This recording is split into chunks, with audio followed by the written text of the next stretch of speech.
सर्व नातेवाईकांनी मित्रपरिवारांनी सगळ्यांनी अतिशय चांगल्या प्रकारे निवडणुकीची यंत्रणा राबवली आणि आम्ही पहिल्यापासून मी तर माझी लाडकी बहीण ह्या योजनेला जनसन्मान यात्रेला आम्ही सुरुवात केली तेव्हापासून 18 तारखेच्या शेवटच्या सभेपर्यंत मी ठरवलेलं होतं कुणावर टीका टिप्पणी करायची नाही. आपण आपला कार्यक्रम सांगायचा.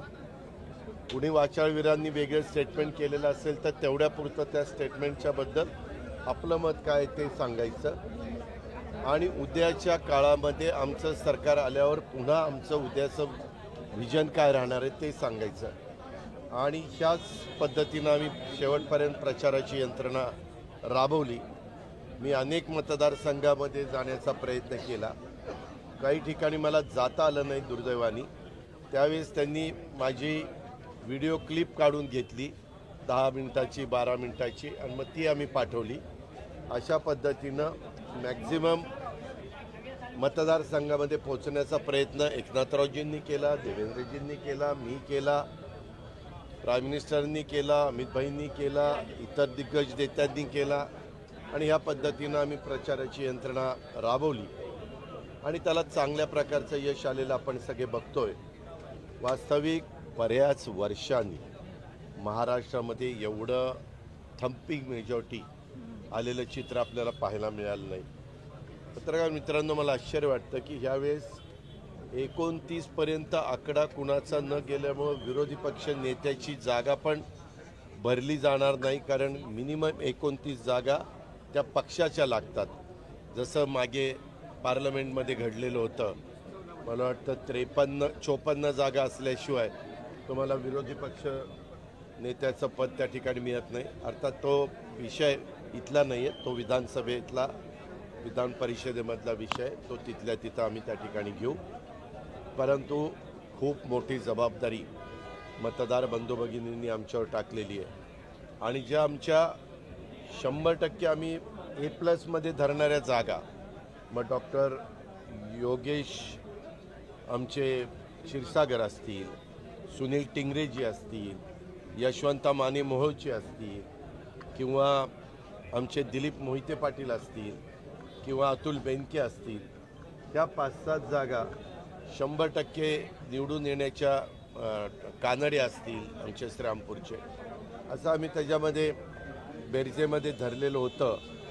देवेंद्र भुयार असतील, परंतु त्या जागा दुर्दैवाने आमच्या काही आल्या नाही. परंतु बाकीच्या जागा आमच्या आल्या. आमचा लढवणाऱ्या जागेंच्यापैकी 55 जागा आम्ही लढवल्या. त्या मानाने आमचा स्ट्राईक रेट पण चांगल्या पद्धतीनं राहिला. भाजपचा पण उत्तम राहिला, शिवसेनेचा पण उत्तम राहिला आणि किरकोळ थोडंसे काही गोष्टीमध्ये मैत्रीपूर्ण लढती झाल्या. पण मला सांगायला आवडेल, जिथं जिथं मैत्रीपूर्ण लढती झाल्या ती पुरंदरमध्ये झाली, तिथंही महायुतीचाच उमेदवार निवडून आला. ती सिंदखेड राज्याला झाली, तिथंही महायुतीचाच उमेदवार निवडून आला. आणि पत्रकार मित्रांनो, मी काही माझ्या सहकाऱ्यांना सांगत होतो की तुम्ही इकडे तिकडे जाऊ नका, आपण सगळे मिळून ताकद लावू आणि लोकसभेच्या निवडणुकीच्या निमित्तानं जो जनाधार आपल्याला मिळाला नाही, जे फेक नॅरेटिव्ह सेट करण्यात आला, विशेषतः आमच्या संविधानाच्या बद्दल, भारतरत्न डॉक्टर बाबासाहेब आंबेडकरांचं संविधान हे बदलणार किंवा मायनॉरिटीच्या मनात भीती दाखवण्याचा जो प्रयत्न झाला, त्याचा आम्हाला खूप मोठा फटका त्या बाबतीमध्ये बसला. आणि कांदा निर्यात बंदी, या 3 गोष्टीचा, कांदा निर्यात बंदी आम्ही उठवली. त्याच्यामध्ये संविधानाचा प्रश्नच नव्हता, कारण संविधान इतकं अत्युत्तम अशा प्रकारचं आपलं संविधान आहे की त्याचा आदर 140 कोटी जनतेला आहे आणि उलट न्यायदेवतेच्या हातात संविधान दिलं आणि डोळ्यावरची पट्टी काढून टाकली. अशा बऱ्याच गोष्टी आम्ही केल्या. संविधान दिन साजरा करायचा निर्णय झाला. प्रत्येक जिल्ह्याच्या ठिकाणी संविधान भवन बांधण्याचा निर्णय झाला. अशा गोष्टी त्याच्यात झाल्या. मी मायनॉरिटीला सांगत होतो की आम्हाला सगळ्यांना न्याय द्यायचा आहे. आम्ही शिवशाहू फुले आंबेडकरांच्या विचारधारेशी संबंधित आहोत. आम्ही भेदभाव करणार नाही आणि ह्या पद्धतीनं आम्ही लोकांच्या समोर गेलो. लोकांनी ते स्वीकारलं आणि प्रचंड बहुमत दिलं. प्रचंड म्हणजे प्रचंड बहुमत. इतकी जबाबदारी आमच्यावर वाढलेली आहे. त्याबद्दल तमाम मतदार बंधू भगिनींना, महायुतीच्या सर्व घटक पक्षांना, नेत्यांना, कार्यकर्त्यांना, उमेदवारांना सगळ्यांना मी मनापासून धन्यवाद देतो. जे जे पराभूत झाले त्यांच्याशी पण अनेक उमेदवारांशी मी बोललो. खचून जाऊ नका, पुन्हा आपण उमेदीनं पुन्हा संघटना त्या त्या भागामध्ये मजबूत करू आणि मोठ्या उमेदीनं लोकांच्या समोर पुन्हा जाऊ. आणि मी आपल्याला जसं सांगितलं तसं आमची जबाबदारी आता फार वाढलेली आहे.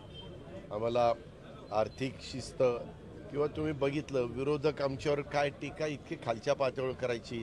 वाचाळवीरांची संख्या वाढलेली होती. रोज 9 ते 10च्या दरम्यान एक भोंगा वाजायचा आणि इतकं काहीतरी खालच्या पातळीवर टीका टिप्पणी चालायची. तुम्ही पत्रकार मित्रांनो कालचा दिवस आठवा. काय एकदम सगळे काही जण विरोधक तर हवेतच होते. आम्ही आपलं गप्प टी व्हीवर बघत होतो. आम्ही कुणी तुमच्याशी संपर्क साधला नव्हता. त्यांनी हॉटेल काय बुक केली, विमानं काय बुक केली, हेलिकॉप्टर काय बुक केली आणि सगळीकडे माणसं काय पेरली आणि लगेच तुम्ही इकडे घेऊन या, लगेच तिकडे घेऊन या. काही म्हणजे अंदाज पण त्यांना आला नाही. अंडरकरंट एवढा जबरदस्त होता. आणि माझं स्वतःचं मत आहे, तुम्ही काही म्हणा, गेम चेंजर जो झाला तो लाडक्या बहिणीने केला. लाडक्या बहिणींचं मतदान पण वाढलं. लाडक्या बहिणींनी आमच्यावर विश्वास पण टाकला. आम्ही लाडक्या बहिणींना दिलेला शब्द पण आम्ही पाळला आणि पुढेही हेच शब्द पाळतील असा एक विश्वास माझ्या लाडक्या बहिणींना सगळ्यांच्या मनामध्ये बसला. आणि 3, 5, 7.5 हॉर्सपॉवरच्या मोटरचं जे बिल माफ केलं तो एक शेतकऱ्यांच्यामध्ये खूप चांगला मेसेज गेला. आणि युवा युवतींच्याबद्दल आम्ही स्टायपन देण्याचा निर्णय 6,000, 8,000 आणि 10,000 घेतला. तो एक चांगला निर्णय घेतला. आणि आम्ही सतत मी सांगत होतो किंवा केंद्र सरकार ज्या विचाराचं आहे त्याच विचाराचं राज्यात सरकार आलं तर आपल्याला प्रचंड निधी आणता येईल, मोठे मोठे प्रकल्प आपल्याला मार्गी लावता येतील आणि राज्याचा सर्वांगीण विकास करता येईल. आणि ते लोकांनी ॲक्सेप्ट केलं आणि प्रचंड अशा प्रकारचं बहुमत सांगितलं की वैयक्तिकरित्या सुद्धा ही निवडणूक तुम्हाला अतिशय महत्त्वाची होती. कुटुंब प्रमुख ऐका, त्यामध्ये एका ना अजित पवार, राष्ट्रवादी काँग्रेस पार्टी आणि माझी सगळी असणारी टीम म्हणजे सगळे आमचे मान्यवर आणि एकनाथराव शिंदे आणि त्यांची टीम, आमच्या दोघांच्या दृष्टीने ही निवडणूक फार महत्त्वाची होती. आमच्या पुढच्या भवितव्याचा प्रश्न होता. आम्हाला लोकसभेला जो फटका बसला त्याच्यातनं आम्ही सावरलो, तिघांनी सावरलं. आम्हाला प्रफुल्लभाईंनी, सुनील तटकरेंनी, भुजबळ साहेबांनी, तिकडनं आमच्या एकनाथरावांच्या सगळ्या टीमनी सगळ्यांनी साथ दिली, संघटनेनी साथ दिली, सगळ्या सेल प्रमुखांनी साथ दिली आणि सगळ्यांनी ही निवडणूक आपली आहे असं समजून स्वतःला झोकून देऊन कामाला सुरुवात केली. आम्हाला इतकं मीडियावाले एक्झिट पोलमध्ये 6 नंबरला अजित पवार जाणार, काहीच त्यांचं राहणार नाही. आम्ही संख्या 55 लढवल्या जागा, तुम्हालाही माहिती आहे. 55 जागेत आमचे 41 उमेदवार निवडून आले. 4, 5, 6 उमेदवार माझे अतिशय कमी मतांनी गेले आणि त्या मानाने आम्हाला पर्सेंटेज चांगलं मिळालं. तीच गोष्ट देवेंद्रजींच्या बाबतीत आणि एकनाथरावजींच्या बाबतीमध्ये घडली. आम्हाला सतत हिणवलं जात होतं. काय एक जागा आली लोकसभेला, एक जागा. आम्ही आमच्या मनाला सांगायचो, माझ्या आमदारांना सांगायचो, बाबा 5 वर्षापूर्वी काँग्रेसची पण एक जागा आली, आज सगळ्यात जास्त जागा काँग्रेसच्या लोकसभेत आल्या. चालतं असं. एकेकाळी भाजपच्या 2च जागा आलेल्या होत्या देशात, परंतु भाजप 2दा पूर्ण बहुमतात आली. आत्ता 3ऱ्यांदा सरकार स्थापन केलं. असं चालतं. खचून जायचं नसतं. आपण जाऊ, आपण हिमतीनं लोकांच्या समोर जाऊ, लोकांचा विश्वास संपादन करू. लोक निश्चितपणे आपल्याला कौल देतील. माझी तर बारामतीमध्ये अशी पंचायत गेली होती, सगळे माझ्या विरोधात, सगळे म्हणजे काही माझ्या बहिणी माझ्याबरोबर होत्या, माझा आई, माझा परिवार माझ्याबरोबर होता. मूळ म्हणजे बारामतीकर होते. तुम्हाला आश्चर्य वाटेल, मी गेल्या वेळेस तिथं 48,000 लोकसभेला मायनस होतो. मायनस असताना मी ते मायनस भरून काढून माझ्या बारामतीच्या मतदारांच्यामुळं, कार्यकर्त्यांच्यामुळं, सहकाऱ्यांच्यामुळं सगळ्यांनी आपण उमेदवार समजून झोकून दिलं. 1,16,000 मी लीडवर आहे. म्हणजे 48,000 भरून काढून 1,16,000 कुठं माझं लीड गेलं. म्हणजे मला तर पुन्हा त्या बारामतीकरांना सॅल्यूटच ठोकायचं आहे. मी जाईल तेव्हा त्यांचे आभार मानीनच, परंतु आत्ता त्यांना सॅल्यूट ठोकतो. खूप जबाबदारी त्यांनी वाढवली. अतिशय हुशार लोक. कुठं कसं मतदान करायचं, काय करायचं, भावनिक मुद्दा घेतला नाही, काही नाही. मी कामाचा माणूस होतो. विकास मी त्या ठिकाणी केलेला होता आणि त्या विकासाला त्यांनी मत दिलं. राज्यामध्ये देखील आम्ही महायुतीच्या सरकारमध्ये काम करताना विकास हाच मुद्दा मांडून लोकांच्या समोर गेलो. काही बाबतीमध्ये एक वेगळा प्रचार करायचा, हम एक है तो सेफ है. मी लोकांना म्हणायचो हम एक है म्हणजे इथं असणारे सगळे आपण एक आहोत तर आपण सेफ आहोत. ह्याच्यात काही चुकीचं होतं. परंतु जसं सबका साथ सबका विकास तशा पद्धतीनं पण काही डोक्यातनं कल्पना काढायचे आणि काहीतरी तिसराच प्रचार करायचे. पण यावेळेस आम्हाला आमच्या मागासवर्गीय समाजाने पण साथ दिली, आमच्या अल्पसंख्याकांनी पण बऱ्यापैकी साथ दिली. त्याच्यातून आम्हाला काही ठिकाणी थोडंसं गडबड झाली, परंतु त्याचे एकंदरीत बूथ वाईज आकडे आल्यावर मी त्याच्याबद्दल त्याचं विश्लेषण करू शकेन, कारण आता एकदम बोलणं उचित ठरणार नाही. पण जे पर्सेंटेज वाढलं आणि लाडक्या बहिणीचं जे पर्सेंटेज वाढलं तिथंच मनात एक आशेचा किरण जागा झाला. नाही, आपण उद्याच्याला निकाल आपल्याला चांगला मिळेल. आपल्या लाडक्या बहिणी आपल्याला म्हणजे साथ दिल्या वाचून थांबणार नाही आणि तसंच घडलं.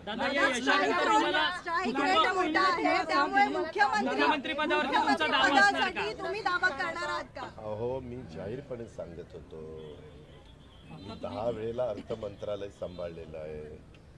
आत्ताच वेगवेगळ्या IAS IPS ऑफिसरांचे पण फोन आले, ते पण दादा खूप चांगले झालं. कुणाच्या स्वप्नात नव्हतं. तुमच्या नाही, ह्यांच्या नाही, ह्यांच्या नाही, कुणाच्याच नाही. 230 ना,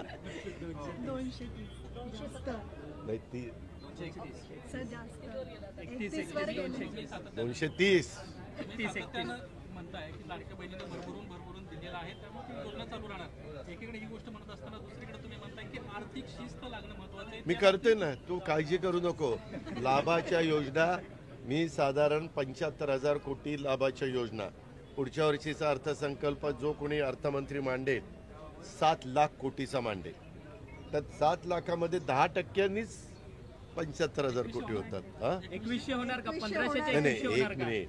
त्याच्यामध्ये ह्याच्यात जरा तू अभ्यास करू दे. मी बोलताना काय बोललो, माझं प्रत्येक भाषण ऐक. मी काय भाषणात सांगत होतो. अरे तुम्ही आत्ता लगेच काहीतरी वाद काढू नको. आज आनंदाचा दिवस आहे, आज सगळ्यांना समाधानाचा दिवस आहे. तू उगीच काहीतरी त्याच्यामध्ये मिठाचा खडा टाकू नको दुधामध्ये. दादा,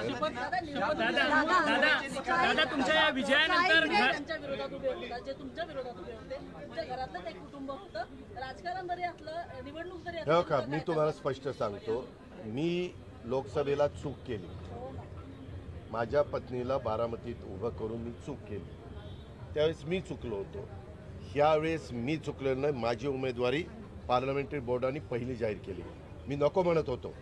मी शिरूरमध्ये किंवा पुरंदरमध्ये किंवा सिन्नरमध्ये आणि 3 जागा माझ्या आल्या. ते शिरूरची जागा तर माझी 1,00,000 मतांनी आली. सिन्नरची जागा अशीच माझी कितीतरी मतांनी आली. पुरंदरची जागा वाटपामध्ये आमच्या एक ह्यांना विजयराव शिवतारेंना गेली, पण ती पण चांगल्या मतांनी आली. सांगायचं तात्पर्य की ही परिस्थिती होती. असं असताना बारामतीकरांच्या करता मी ऐकलं, पार्लमेंटरी बोर्डाचं ऐकलं. त्यावेळेस मी चूक कबूल केली. इतरांनी कुणी चूक केली, तिकीट का दिलं त्याला, काही गरज नव्हती. त्याची पहिली टर्म होती. त्याला पहिल्याच टर्मला मिठाचा खडा लागल्यानंतर काय होतं ज्याचं त्याला माहिती. आणि जरा शिकू दे ना, अनुभव घेऊ दे ना. एकदम सुप्रियाचं काम केलं म्हणून लगेचच उमेदवारी. अरे आम्ही तिथं 5-5 वर्ष घासली, तिथं कष्ट घेतले. तुम्ही जाऊन बारामतीकरांना विचारा. माझ्या शहराने तर 100%पैकी 80% मतं मला दिलेली. 20% तर जातात ना, तेवढीच लोक विरोधी असावेच लागतात, नाही तर सगळेच असले तर मग आमच्याही डोक्यात सत्तेची नशा चढते, हवा चढते. त्याच्यावर जमिनीवर पाय ठेवून चालायचं असतं आणि नको होतं करायला. परंतु फार म्हणजे माझी आई म्हणत होती हे नको, आजीच्या विरोधात उभा करू नका. परंतु काय सगळे खानदान अक्षरशः प्रचाराला अगदी काय म्हणजे आमच्या विरोधक आत्तापर्यंत जे उभे असतील त्यांच्या बाबतीत एवढा विरोध झाला नसेल, इतका बारकाईनं सूक्ष्म प्रचार झालेला नसेल एवढा. रॅलीमध्ये काय आमच्या मुली फिरायच्या, ते काय आमच्या काकी काय फिरायच्या. मला इतकं वाईट वाटायचं. काकी माझ्या आईसारख्या आणि त्या पायाला भिंगरी बांधून ह्या वयात 35 वर्ष मी काकींना बाहेर फिरून दिलं नाही. 35 वर्ष. तुम्ही बारामतीकरांना विचारा. आणि मग मला राज्य पण बघावं लागायचं आणि मग तुम्ही पण म्हणायचं दादा तुम्हाला बारामतीकरांनी अडकून ठेवलं का हो. मी म्हणायचो नाही, मी तिथं थोडा वेळ देतो आणि बाकीचा वेळ राज्याला देतो आणि राज्यात फिरायचो. अशा पद्धतीनं झालं. पण तो वाईट वाटतं आणि त्यांना सांगत होतं अरे हे बरोबर नाही. काय एकेकाची भाषणं, आपण कुठल्या स्तराला जातो, काय भाषणं करतो, कशा पद्धतीनं बोलतो आपण. का म्हणजे पहिल्यापासून राजकारणात असते तर गोष्ट वेगळी, पण जाऊ द्या. आता दादा तुमचा स्ट्राईक रेट चांगला आहे, मग आता मग मुख्यमंत्री पदावरती तुमचा दावा असणार का? उद्याच्याला माझ्या पक्षाच्या आम्ही सर्व प्रमुखांनी मिटिंग बोलवली आहे आणि ती 5 स्टार हॉटेलमध्ये बोलवलेली नाही, ती देवगिरी बंगल्यावर बोलवलेली आहे. तिथं पाठीमागं आम्ही चर्चा करू, नेता निवड करू आमच्या पक्षाचा.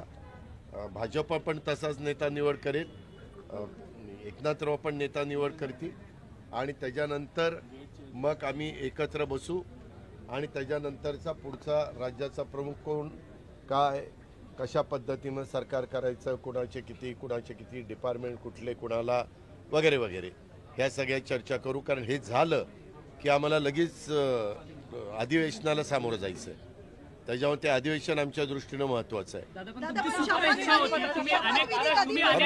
तुम्ही अनेक भाषणांमध्ये बोलून दाखवलंय की मी फडणवीस असेल, एकनाथ शिंदे असेल यांच्यापेक्षा सिनियर आहे राजकारणात.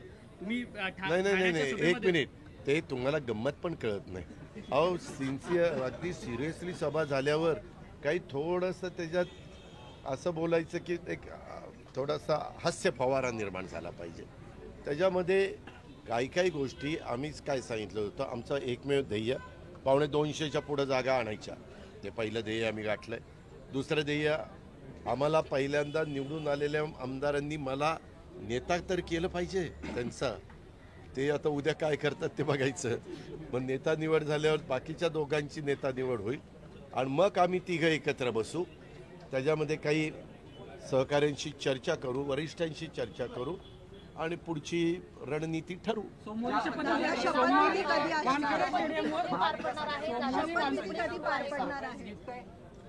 शपथविधी देशाची आर्थिक राजधानी मुंबई आहे आणि महाराष्ट्राची राजधानी मुंबई आहे. तिथं शपथविधी पार पडला.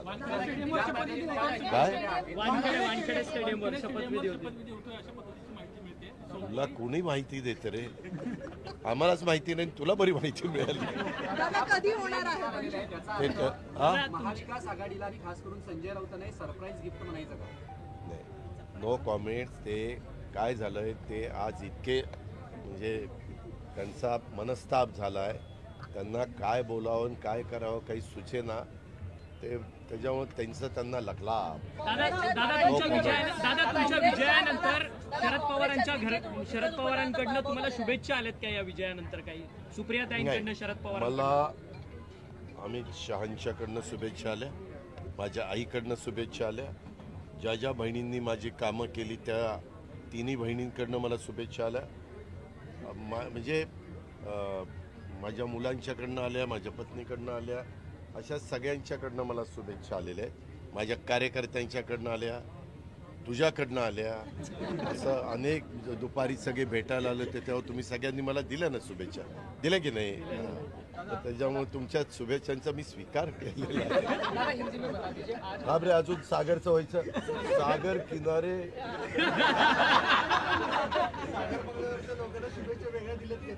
कुठल्या नाही, आधी आमचे नेता निवड होऊ दे ना, मग आम्ही तिघं बसू ना.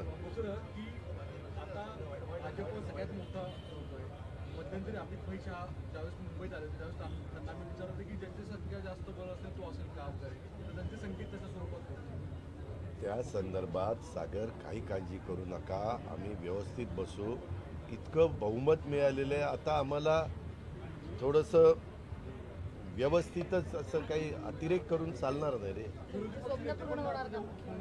शंका आहे कारण की तेवढं अरे कसं होईल? 29 जागा कोणाच्या आल्यात का विरोधकांच्या? तो मुद्दा आहे आता कसं काय ते बघू ना. हाऊसचं काम इथं चालतं, हाऊसचं काम हाऊसमध्ये. काँग्रेसच्या दिग्गज उमेदवारांचा सुद्धा पराभव झालेला आहे दादा. बाळासाहेब थोरात अरे काल तर बाळासाहेब गाडीतनं फिरत होते, आमचे जयंतराव गाडी चालवायचे आणि त्यांना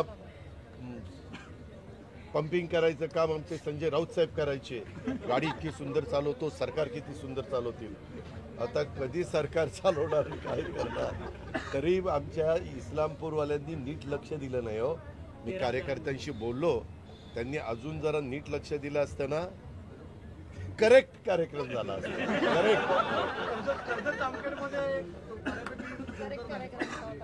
रोहित पवारांना फार टफ गेले निवडणूक राम शिंदेच्या विरोधात. पण ते काय झालं अंतिम निकाल? रोहित पवारांचं झालं अशी माहिती. 1200 मतांनी विजय. काहीतरी एक हे राहिले होते असं काहीतरी. पहिल्यांदा 354 जाहीर केलं आणि पुन्हा असं काहीतरी कानावर आलं. म्हणजे हो नाही हो नाही हो नाही. मला अंतिम मी नंतर कार्यकर्त्यांशीच बोलत होतो, परंतु तिथंही टफ झाली असं मला ऐकायला मिळालं. सारखे पुढं मागं पुढं मागं पुढं मागं चाललेलं होतं. दादा तुम्ही त्या मतदारसंघामध्ये जास्त लक्ष नाही दिलं, तुमची सभा देखील लागली कर्जत जामखेडमध्ये. अरे बाबा, माझ्याकडं मला जेवढे दिवस मिळाले म्हणजे दिवाळीच्या सुट्ट्या सोडून तेवढ्या प्रत्येक दिवशी मी 5-6 सभा घेत होतो आणि अनेक ठिकाणी मी जायचा प्रयत्न करत होतो. काही ठिकाणी आमच्या तिघांपैकी एक तरी सभा तिथं प्रत्येक विधानसभा मतदारसंघात झाली पाहिजे अशा प्रकारचं नियोजन आम्ही तिघांनी केलेलं होतं. त्या पद्धतीनं मला वाटतं तिथं देवेंद्रजींची सभा मोठी झाली ना, झाली. देवेंद्रजींची सभा झाली. दादा हिंदी में बता दीजिए आप, कई सवाल जो है उठाए गए। स्ट्राइक रेट आपका है, उस स्ट्राइक रेट को देखते हुए किस तरह की भूमिका आप एक्सपेक्ट करते हैं नई सरकार में? वही फॉर्मूला होगा जो पहले था या उससे कुछ अलग आप सोच रहे हैं? हम सब मिलके अपने गवर्नमेंट राज्य सरकार के हिसाब से, स्टेट के हिसाब से डिसीजन ले लेंगे. लेकिन दादा जो स्ट्राइक रेट आपका रहा है खास करिए कि उसको लेकर आप कौन सी लाडली बहना योजना एक बहुत बड़ा गेम चेंजर है? मुझे ऐसा लगता है लाडली बहना नंबर 1 और रूरल में नंबर 2 3, 5, 7.5 हॉर्स पावर के बिजली माफ वो योजना, 2 योजना बहुत इफेक्ट करके गई है, ऐसा मुझे लगता है. वो जो नैरेटिव चला, बारामती सीट को बोलते लेकर कई सवाल जो है वोट उठाए मत कीजिए, ये सारे जो नैरेटिव चले वो सारे नैरेटिव को वोट क्या है? लोगों ने सज्जाद नोमानी के सामने आकर उन्होंने कहा कि वोट न करें, ये सारे नैरेटिव उसके बारे में नो कमेंट्स, क्योंकि क्या है अभी डिसीजन अपने पास रिजल्ट आया है, क्यों इसके बारे में ज़्यादा चर्चा करें. बारामती सीट को लेकर जानना चाहेंगे, कई सवाल जो है उठाए गए थे, आखिर में अब रिजल्ट आ गया है, क्या जवाब देना चाहिए? मेरे वोटर्स को मैं शुक्रिया अदा करना चाहता हूँ, थैंक्स बोलना चाहता हूँ. उन्होंने वापस मेरे ऊपर बहुत बड़ी जिम्मेवारी डाली है. वो जिम्मेवारी अच्छी तरह से निभाने की कोशिश मैं इस 5 साल करूँगा. मेरा हमेशा, मैं काम करने वाला आदमी हूँ, मैं काम ही करूँगा अच्छी तरह से. मेरे जो भी डिपार्टमेंट चलाऊँगा और ज़्यादा से ज़्यादा लोगों के मन में ये गवर्नमेंट का काम उनको पसंद आए ऐसा काम करूँगा.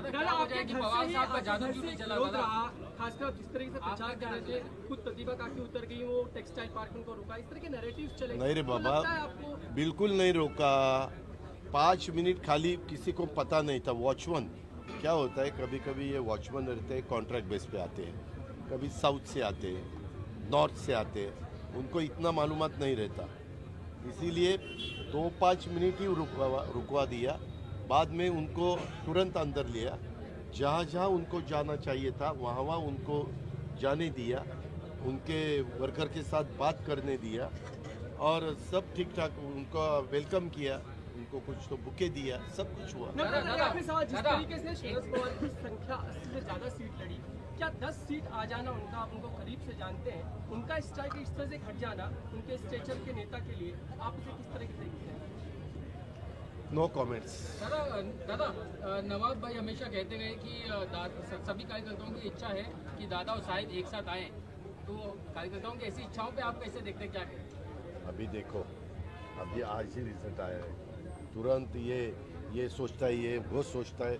अभी मेरे मन में जो मैं सोचता हूँ वो पहले होने दो, बाद में फिर कार्यकर्ताओं का इनका क्या कहना है, उनका क्या कहना है, आपका क्या कहना है, आपका क्या सुझाव है, वो सब देखूंगा। लेकिन अभी फर्स्ट टारगेट जल्द से जल्द, क्योंकि 27 तारीख से पहले गवर्नमेंट ये आना चाहिए, नहीं तो राष्ट्रपती राजवट लागू करनी पडेगी। दादा महायुतीच्या विजयाने राज्यभरामध्ये आता गुलाबी वातावरण निर्माण झालेलं आहे, तुम्हाला अजूनही गुलाल लागलेला नाहीये? अगं बाई, गुलाल अजून वेगवेगळी पदं द्यायची त्याच्यानंतर। दादा विरोधी पक्ष ने यही चलाया कि जो लाडली बहना योजना है उसको इतना पैसा सरकार दे नहीं पाएगी आने वाले समय, हालांकि उन्होंने 3000 का बाद में प्रस्ताव रखा। अब 2100 की आपने बात अपने चुनाव, ये देखो, क्या वो पॉसिबल है आने वाले समय में? अभी योजना बंद तो नहीं होगी? हमने 1500 का काम शुरू किया है। पहले 1500 का तो हमें ठीक ठाक तरह से करने दो, फिर बाद में हमें रिसोर्सेज बढ़ाना पड़ेगा, बाकी इंतज़ाम करना पड़ेगा, तो आहिस्ता आहिस्ता हम करेंगे एक एक एक एक एक एक। प्रतिभा काकी का आपके खिलाफ उतर जाना मैदान में आपको बहुत हर्ट कर गया इन सारे? यस, क्योंकि वो मेरी माँ समान है, मुझे बिल्कुल ऐसा, मैं ज़िंदगी में ऐसा नहीं सोचा कि मैं जब खड़ा रहूँगा तब इतना आगे आके वो मेरे खिलाफ प्रचार करेंगे, सबके घर जाएंगे, मिलेंगे। सब बोलते थे काकी, उनको भी काकी बोलते वहाँ, काकी आपण 35 वर्षात नाही आला, 30 वर्षात नाही आला, एकदम तुम्ही कसं काय आला? काही बोलून दाखवलं। कुछ लोगों ने उनको सवाल भी पूछा कि आंटी जी आप इतने सालों में नहीं आए और इस दफ़ा पहले दफ़ा ऐसे चुनाव में, मेरे ख्याल से मैंने जब से राजनीति बारामती में शुरू की है, मैं खुद कैंडिडेट अभी 8वीं दफ़ा एज ए MLA के नाते, एक दफ़ा MP के नाते, सुप्रिया 3 दफ़ा MP के नाते, ऐसे सब होते हुए किसी के चुनाव में प्रचार करने के लिए वो नहीं आए। लेकिन इस दफ़ा क्या हुआ क्या मालूम। सर युगेंद्र महायुतीला पवार को क्या सलाह होगी सर भतीजे आपके? तथास्तु। सर महायुतीला पाठिंबा देणारा राज ठाकरेंच्या मुलाचा पराभव झालाय, कसं बघताय तुम्ही? आता एकही उमेदवार एकही उमेदवार आलेला नाही। निवडून आलेला त्यांना विचारा, मी काय सांगणार? मी माझ्या पक्षाचं सांगू शकेल, तो काहीतरी तिसरंच कशाला विचारतो? प्रकाश आंबेडकर यांनी असं म्हटलेलं होतं की मी सत्तेत आलेल्या पक्षाला- त्यांच्यासोबत मी जाईल। आता महायुतीला यश मिळालेलं आहे, तुम्ही त्यांना सहभागी करून घ्याल तुमच्यामध्ये? नाही, मी एकटा महायुतीचा मालक नाही, आम्ही अनेक जण आहेत। देवेंद्रजी आहेत, एकनाथरावजी आहेत, तर रामदास आठवलेजी आहेत, इतर मित्रपक्ष आहेत, त्याच्यामध्ये विनय कोरे असतील, बरेच जण आहेत। आता मी सगळ्यांची नावं घेत नाही, घटक पक्षांचे मेंबर आहेत, ते सगळे मिळून त्याबद्दलचं ठरवतील ना। दादा आपने हमेशा कहा कि पार्टी और पॉलिटिक्स, घर और पॉलिटिक्स दोनों अलग अलग चीज़ है। क्या आप कोशिश होगी घर एक रहे, पॉलिटिक्स में इन्वॉल्व नहीं? आपने बार कहा कि आपको खड़ा नहीं करना था अपनी पत्नी को, लेकिन खड़ा करना पड़ा उस वक्त कि आपने दुनिया नहीं मिल जाए, तो क्या परिवार को फिर से लाने की कोशिश होगी? जो हुआ सो हुआ, खत्म हुआ। ये देखो,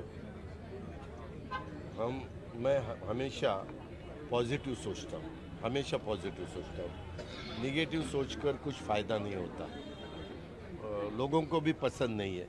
मैंने जब देखा, मैं एग्रेसिवली, मेरे स्पीच आपने देखे होंगे, मैं एग्रेसिवली मेरी बात लोगों के सामने रखता था, और लोगों को जो ठीक लगता है लोगों ने उसके लिए हमें रिस्पांस दिया, और हमारी जिम्मेवारी लेकिन बहुत बढ़ाई। आप देखो ना, कांग्रेस के बड़े बड़े लीडर, नाना पटोले जी भी हार गए ना, जिंकले। 516 मतांनी जिंकले. मागाशी कोण म्हणलं जवळपास गेले तर नाही शेवटच्या राऊंडला 516 मत. ओके, ठीक आहे. यशोमती यशोमती, बाळासाहेब थोरात, पृथ्वीराज बाबा, असे खूप जण त्यांचे, धीरज पण गेला. नाही, अमित आला वाटतं. रिकाउंटिंग मागतात. रिकाउंटिंग तो बड़े बड़े दिग्गजों का गिर जाना, खासकर बालासाहेब थोड़ा तो 60 टर्म जीत कर आए थे ऐसे सात हाँ सात बाद भी उनका चर्चा चालू होती।